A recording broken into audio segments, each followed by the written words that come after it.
Teka muna, magandang araw po sa lahat ng mga mag-aaral, sa mga magulang at mga guro.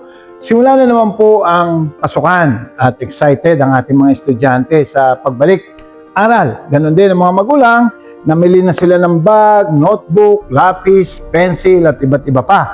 At siyempre, ang mga guro naman, excited na rin na nandun din yung pangamba dahil bagong mga estudyante at bagong simula na naman.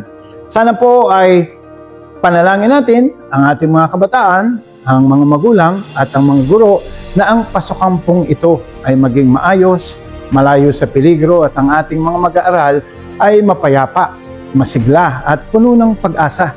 Yung kanilang pag-aaral hindi lang para sa sarili, para sa pamilya at siyempre po para sa ating bansang Pilipinas.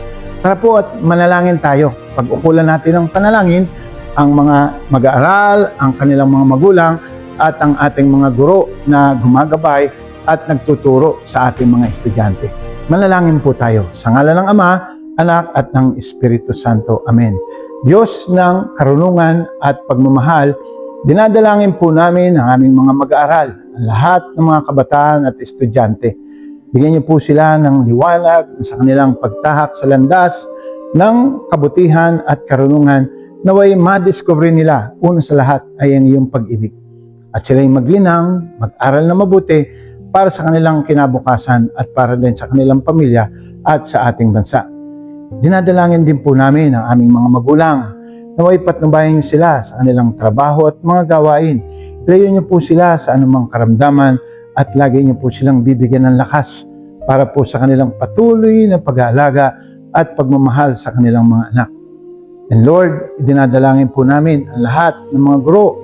Patnubayan niyo po at bigyan niyo po sila ng wisdom of the heart. Ipuin niyo po sila na gabayan nila ang mga mag-aaral, ang mga estudyante, na ito ay kanilang maituro ang tamang landas.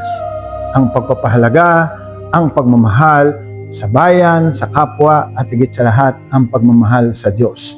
Naway maging buo at payapa ang pasokang ito, malayo sa peligro o anumang disaster. At ang inyong pong patnubay, ang inyong liwanag, ang inyong pagliligtas, ang inyong pagmamahal ay mapa sa aming mag-aaral, mga magulang at mga guro. Sa ngalan ng Ama, Anak at ng Espiritu Santo. Amen. Pagpalain po kayo ng Panginoon at naway ang pasokang ito ay maging mapayapa, makabuluhan at masigla para sa ating mga kabataan, mag-aaral, sa ating mga magulang at siyempre po sa mga guro at bumubuo ng mga bawat paaralan. God bless po!